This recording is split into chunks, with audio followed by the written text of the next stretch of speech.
ഏവർക്കും നമസ്കാരം. ഏപ്രിൽ 14, അതായത് മേടം 1 മുതൽ മെയ് 14 വരെ, അതായത് മേടം 31 വരെയും സൂര്യൻ മേടരാശിയിൽ സഞ്ചരിക്കുന്ന കാലമാകുന്നു.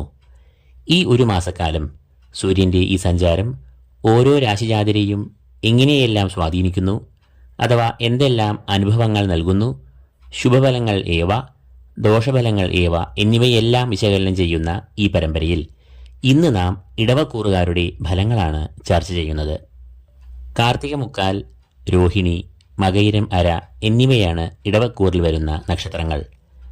ഇടവക്കൂറുകാരുടെ 4-ാം ഭാവാധിപനായ സൂര്യൻ ഈ രാശിജാതരുടെ 12-ാം ഭാവത്തിൽ സഞ്ചരിക്കുന്ന മാസമാണ് ഇത്.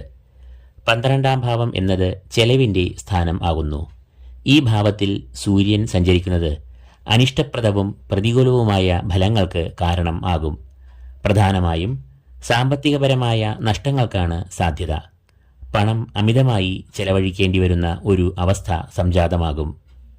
ധനനഷ്ടത്തിനും ഏറെ സാധ്യതയുള്ള കാലമായതിനാൽ വലിയ തോതിൽ പണം മുടക്കിയുള്ള നൂതന സംരംഭങ്ങൾക്ക് മുതിരാതെ ഇരിക്കുക. സൂര്യനെ കൂടാതെ വ്യാഴവും ശനിയും ഇവർക്ക് പ്രതികൂലമായ അനുഭവങ്ങളെ നൽകുന്ന നിലയിലാണ് ഇപ്പോൾ ഉള്ളത്. വ്യക്തിജീവിതത്തിലും ഔദ്യോഗിക രംഗത്തും പലതരം വിഷമഘട്ടങ്ങളും സമ്മർദ്ദങ്ങളും ഇവർക്ക് നേരിടേണ്ടി വരാം.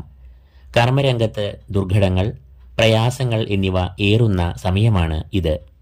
എന്നാൽ ഏപ്രിൽ 23-ാം തീയതിയോടുകൂടി കുജൻ ഈ രാശിജാതരുടെ 11-ാം ഭാവത്തിലേക്ക് പ്രവേശിക്കുമ്പോൾ കാര്യജയം, സൗഖ്യം എന്നീ അനുകൂല ഫലങ്ങൾ കണ്ടു തുടങ്ങും.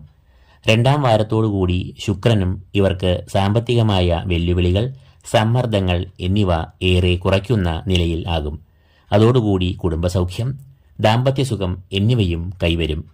അതിനാൽ മേടമാസത്തിലെ ആദ്യ 2 വാരങ്ങൾ ഈ രാശിജാതർ ഒരു കരുതൽ പുലർത്തുക.